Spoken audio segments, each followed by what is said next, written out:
Hey guys, I broke up the diets. This is part 3. My favorite, personally, this is one I'm doing. It's a ketogenic diet. Ketogenic. I don't like to almost say ketogenic because people almost get offended, or not offended, but like oh, you're on a ketogenic diet, you're gonna die. So I'm gonna like to say low carb because I just don't want to listen to people talk smack. But what is a ketogenic diet? So a ketogenic diet is a low carb diet. And there's different types. Okay, it's basically what it is your body is not running on glycogen anymore. It's running on ketones. Now your body, if somebody tells you, let's break something down really quick, because I like to be educated. You should educate yourself. Always educate yourself on whatever diet you're doing, okay? So that whenever somebody comes at you, because it doesn't matter what you're doing, clean eating, freaking bacon eating, whatever you're doing, somebody will come at you in a negative way. So you should educate yourself on the diet that you're doing so that you can tell someone why you're doing this diet and scientifically why it's working for you, right? So if somebody tells you that your body needs glycogen or sugar to run, no, it's actually one of the things your body does not need to survive. You need fat, okay? You need fat. Your body, your brain needs fat to survive. Like you need fat, especially for hormone balancing, you need fat. You need protein, right? Muscles, make sure that you don't waste away. But carbohydrates is not essential. You don't need it. Your body can actually make glycogen from other things, but your brain can run on ketones. Now, what is ketones? Ketones is when your body runs out of glycogen, it starts burning your fat, therefore it produces ketones. Your brain can work on ketones. Now, the first few days, if you are on a ketogenic diet, you will feel like crap. Some people feel horrible.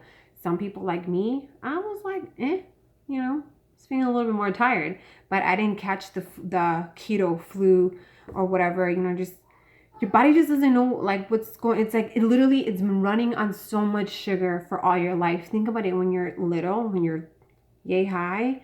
What are you doing in the morning? You're downing a huge bowl of cereal, right? And then for lunch, you're having, macaroni and cheese.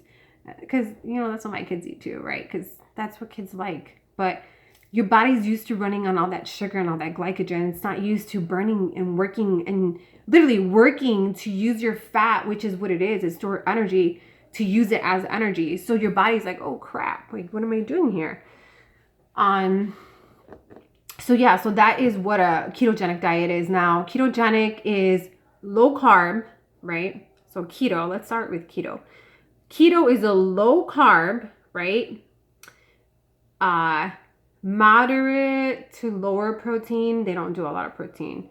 Higher fat. I think it's about 75% fat, 5% carbohydrates, 75%. I think it's 25 protein. Sorry, my math was like not amazing, but whatever. So that's how keto does. Keto's a little bit more strict. I'm part of a lot of keto groups and I use a lot of their recipes and stuff. But keto is super duper duper duper strict. But I love the concept behind it. Now, one of the things that they do is carbohydrates, right? Some people do 20 carbs. I personally don't. I think that's effing crazy. Like, that's insane. But, some people do that, and that totally works for them, and that's totally okay. I personally do 20 net carbs, or 20-ish net carbs. I honestly don't track. Sometimes I have, net carbs. I probably have, 50 to 70. It honestly just depends. I don't, due to all the things that I've dealt with in my past, diet life or workout life and stuff, I can mindfully track in a sense, I know what 5 ounces of protein looks like because I've tracked for such a long time, but I don't like to get into that routine of being super, super rigid and strict about certain things because for me, it drives me a little crazy and then there's no room for wiggle and I just can't live like that. But what was the point of my story? So, so carbs, 20 net carbs. That's what I shoot for.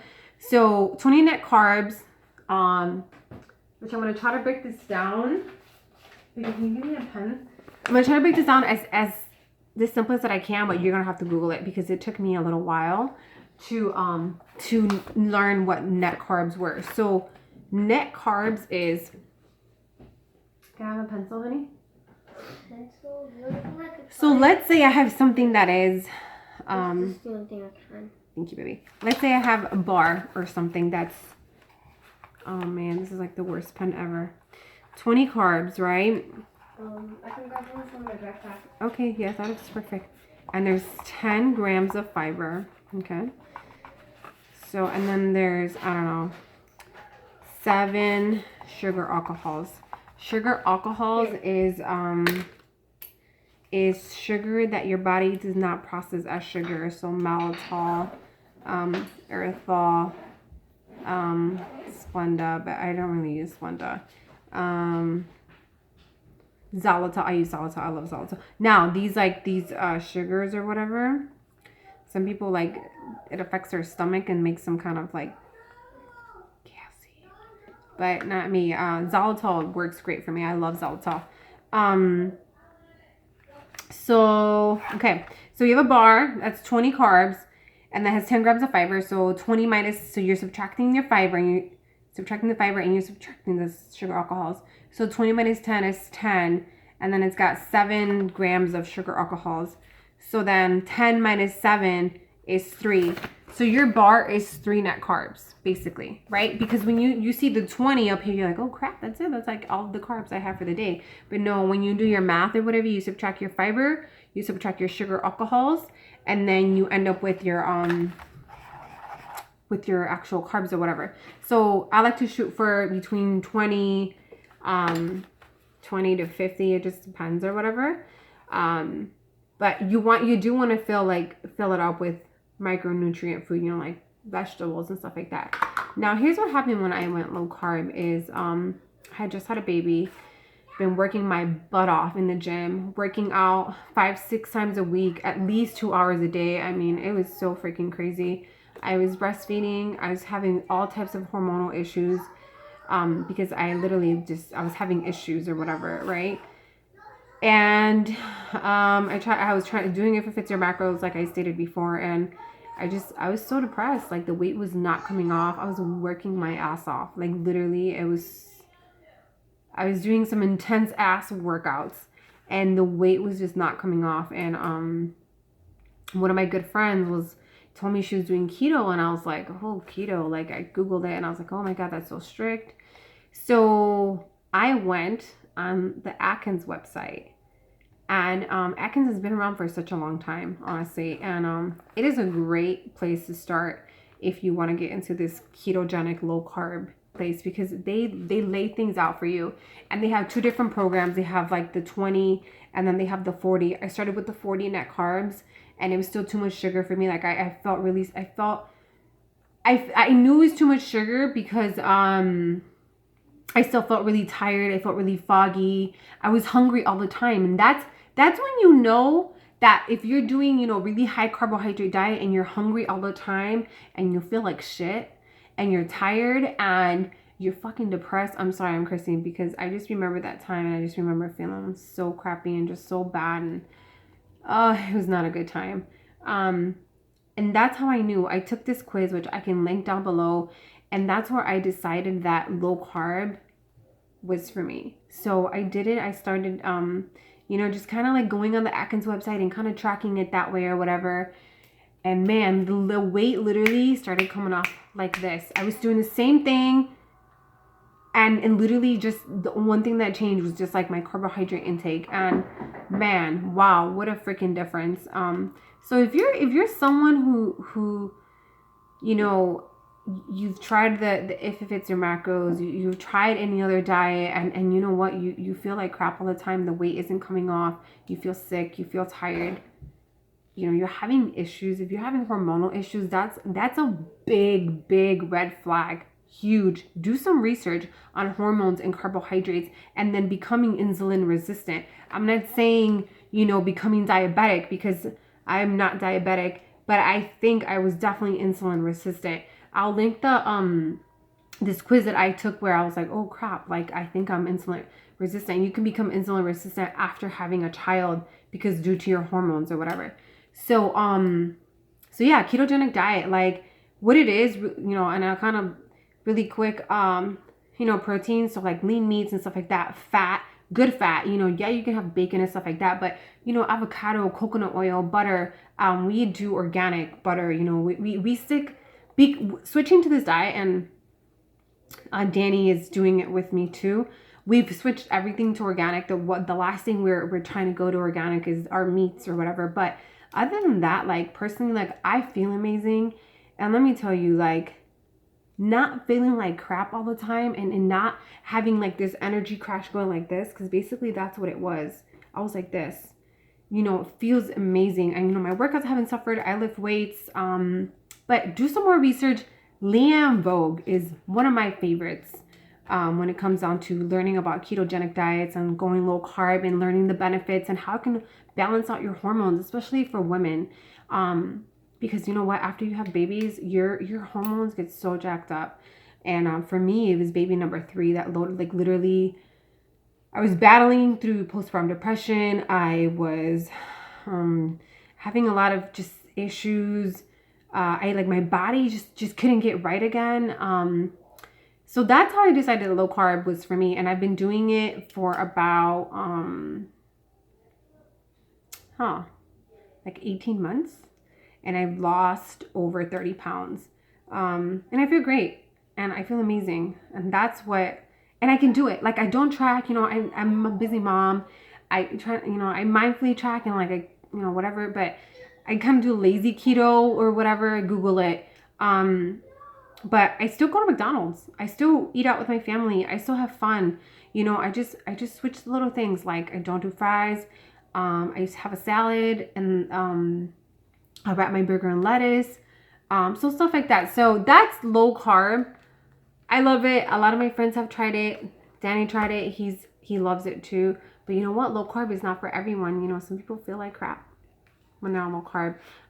One of the cons, and I want to be honest about low carb, is sometimes you have to supplement a lot of things.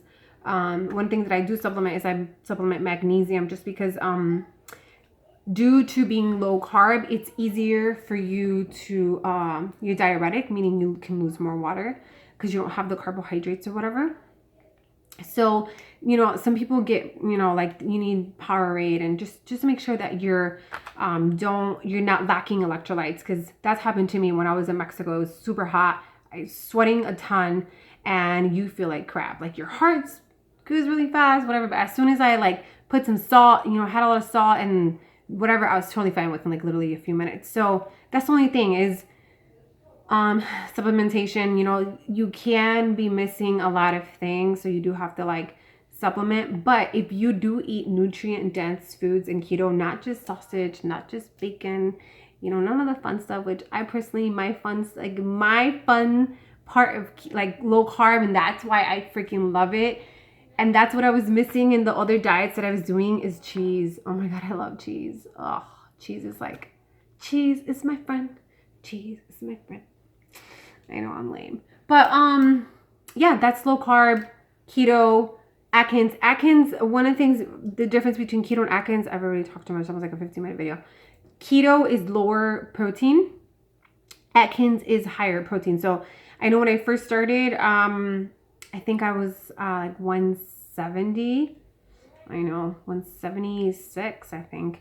There's nothing wrong with that weight, you know, but it wasn't healthy. I was 5'5" and I was literally obese. But I think it was like 150 grams of protein that I had to have. Now keto is a lot lower. Right now I am 146, and I think like I should only be having like 111 grams of protein, like because I just did the math. But I personally do, I know my body fat percentage. So I have about 113 pounds of lean mass. So I try to shoot between 113 to 120 because I want to make sure that I'm getting my protein in. But yeah, guys, if you guys have any questions, please ask. But you know what? Do your research. Do your research. See if it's the right diet for you. And then you know what? Try it. And you know what? If it doesn't work, and it's not your thing and you feel like crap or you just feel too overwhelmed, you know what? Maybe it's not the right diet for you. And the cool thing is that there's so many diets out there. It's literally finding the one that fits into your lifestyle, and that you don't feel miserable, that you don't feel, super overwhelmed. But I hope this video helped, guys. If you have any questions, please let me know. I'm done talking. I talk way too much. But all right, bye guys.